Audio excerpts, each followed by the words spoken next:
When we think about car performance, we often focus on speed and power, but you can drive the fastest car in the world, and if you don't care for your vehicle's chassis, it's totally worthless.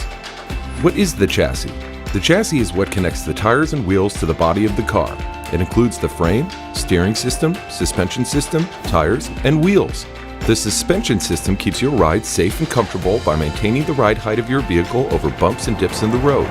Springs, shocks, and struts allow the wheels to rise and fall, absorbing all of the up and down movement to keep your ride smooth. The chassis also helps ensure proper wheel alignment, control the car's direction, and keep the wheels connected with the road. Regular alignment checks are crucial to maintaining the health of your chassis.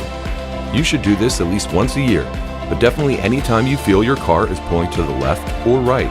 While the chassis may not be the most glamorous part of your vehicle, it's important to keep it well maintained and in good shape.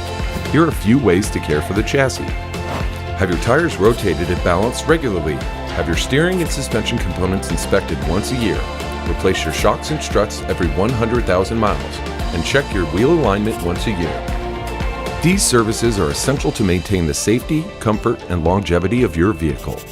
Tommy's High Tech Auto in Denton, Texas uses top-of-the-line digital diagnostic tools and a knowledgeable staff of technicians to check your alignment and other components and make sure the chassis is in good shape for years to come. Call to schedule an appointment today.